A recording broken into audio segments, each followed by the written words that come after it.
Soon after my son was born, I began to reflect on a story I'd heard many years before. It was a story about the power adults hold over children. The stories we tell them, and the stories, like this one, that they are never meant to hear.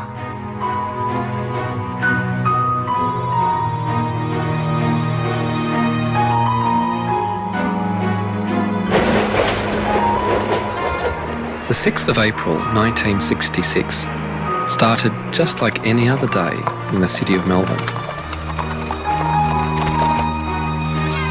Then something very strange appeared in the sky above the suburb of Westall. It hasn't been explained to this day. This boy come running in and say, Mr. Greenwood, there's these things in the sky, these things in the sky. We looked up and we just saw this saucer type thing taking off. It wasn't a plane, it wasn't a balloon, it was nothing like that. A lot of the kids took off towards where it seemed to go. All the students were just running all over the place, hysterical. Westall High School as a teaching situation ceased. My girlfriend and I sat on the fence, climbed the fence, the school boundary, and we were crying, thinking it was the end of the world.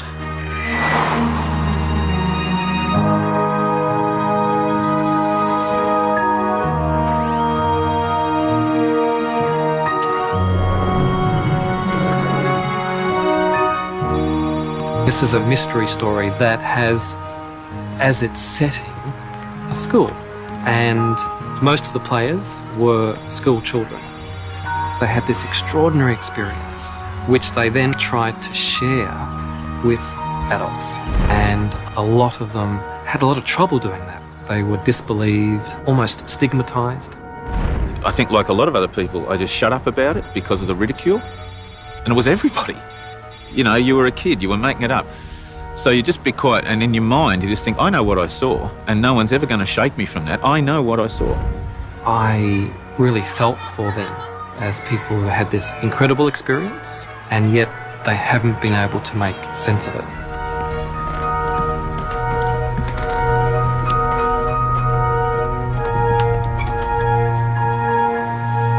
This is the biggest mass UFO sighting in Australia, yet it seems to have been suppressed, deliberately kept out of the public view. Like the witnesses, I want to find out why.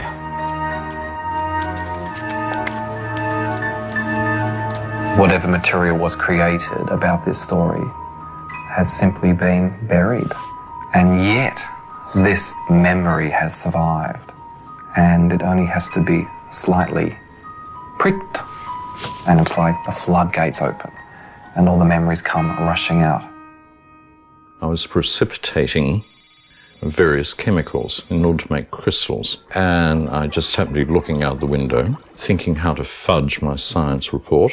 What I saw directly south was something that I'd never seen before. We were out playing sport on the oval. One of the kids yelled out, look up in the sky, you know, it's flying saucers. And I remember we all looked up, and it really was a flying saucer. I mean, from what you imagine, a flying saucer, it was a round silver disc, and it seemed to be very low over the school. And I remember kids screaming and running inside. This student came in, was hysterical, leaned up against a sliding door, screaming, there's a flying saucer in the oval. And of course everybody started to head towards the door, and the teacher said, sit down, it's not recess yet. And a few minutes later the bell went off. Everyone started moving, like a whole lot of zebras being terrified by crocodiles. I went where the herd went.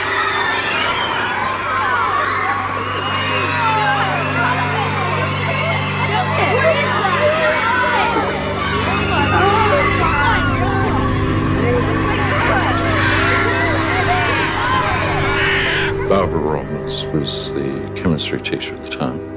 And she just grabbed a camera and started clicking.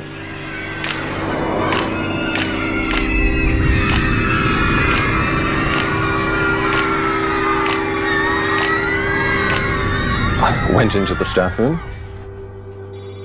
Because I knew I wouldn't have a chance to have a cup of tea any other time, I went to get a cup of tea. And then because I was a smoker, and this is something that has stayed with me for 42 years. Yes. I lit up a cigarette, and so I don't know how much I delayed before I went outside.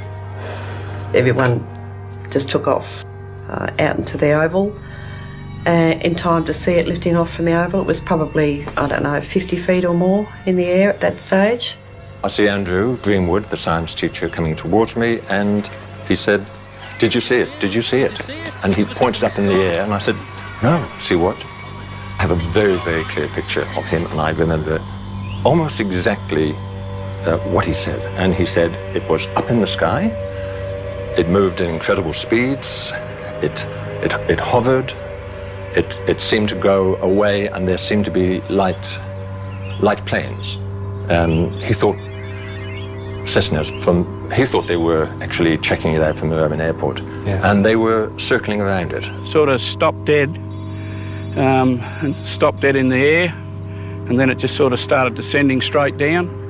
And I'd say it got down about halfway up that gum tree or above the goalpost and sat there for a while, and then it just sort of lifted straight up and then just took straight off. This thing went down behind the trees, then it came up. It was like it had become aware of these planes coming in, and it just went woof and just left them like they were standing still. And then it went across to an area called the Grange, which was a bit of a pine plantation behind the school.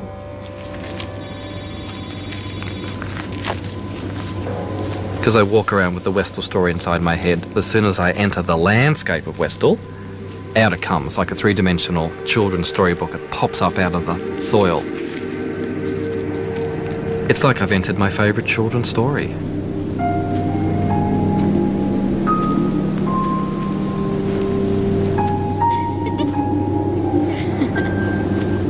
The Grange was a special place for Westall students. It's where they went on cross-country runs, but it's also where childhood games and hunting for lizards gave way to illicit smoking and steamy liaisons.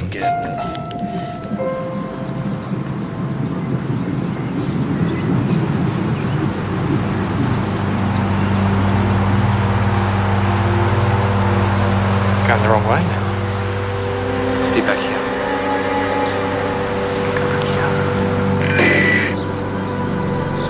This flying saucer thing came out of the blue like a bolt.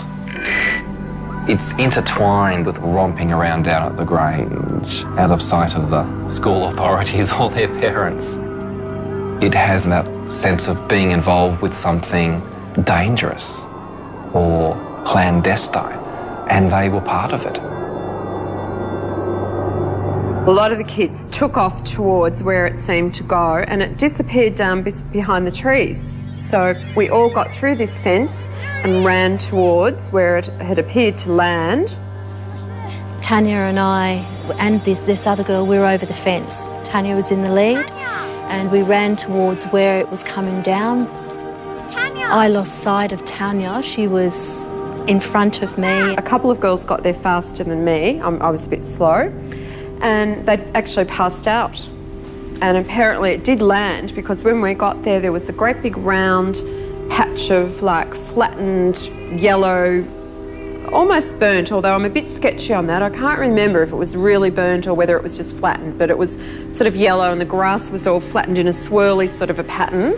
Before I got there, the disc came back up again, so I stopped chasing it. We looked up and we just saw this saucer type thing taking off, and it seemed to turn side on and just disappear into thin air. Well, what about your friend Tanya? I believe she did see it on the ground. She did see it on the ground? So I was given to believe, yes.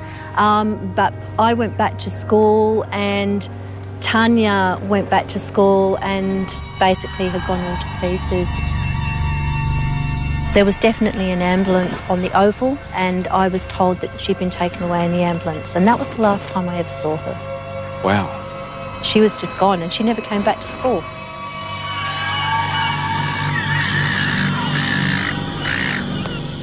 Tanya wasn't the only person who saw the craft on the ground. Before they headed over to the Grange, Victor Zakruzny says 2 objects landed in a grassy paddock where a street is now. Well, the kids were hanging on the fence there. There's quite a few kids there.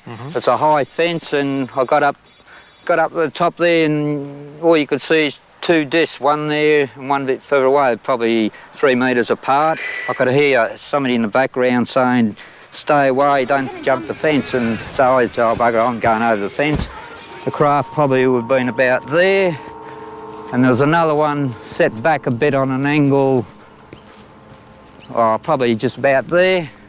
There's a few kids walking around there, and I was the only one on this side.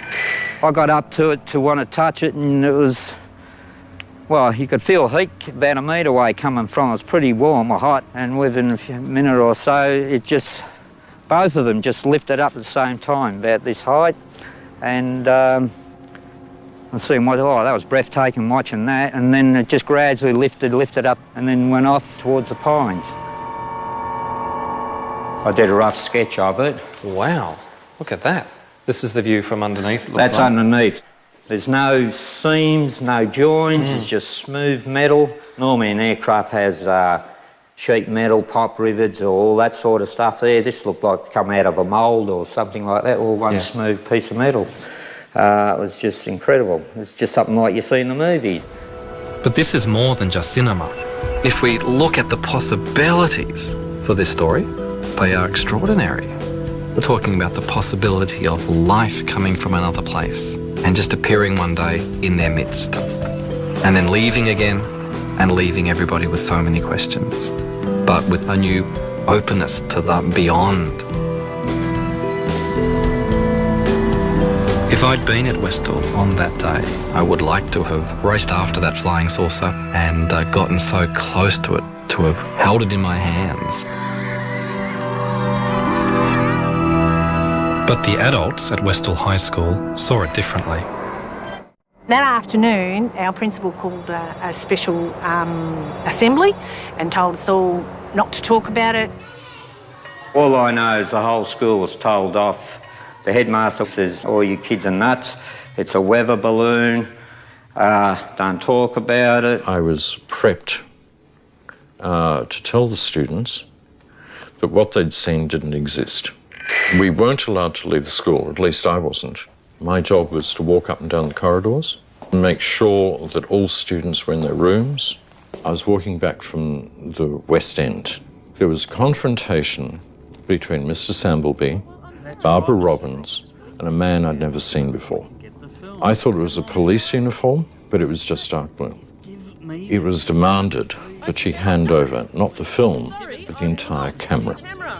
I was near the gate and the police had arrived. There were journalists outside. The police are being called in to keep the journalists away. We were told that we weren't allowed to speak to the media in school grounds.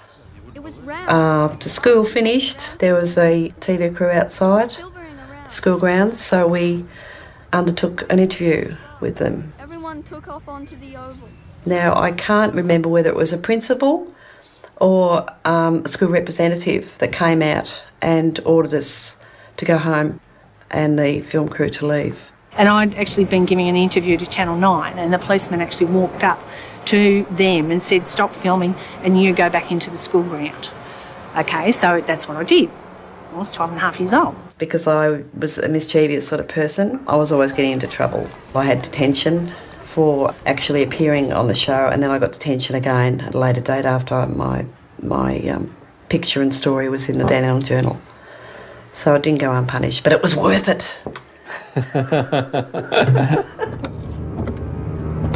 I now had two new leads to follow, Channel 9 and the Dandenong Journal. I rang Channel 9 first. They searched for a flying saucer story, and there it was.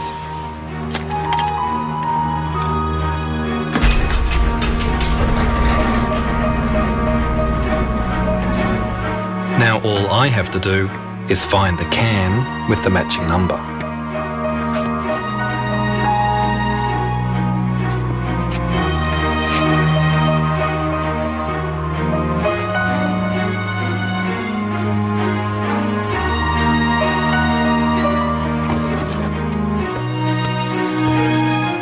But oddly, there was nothing there. I was absolutely devastated, and nobody had any idea where it had gone.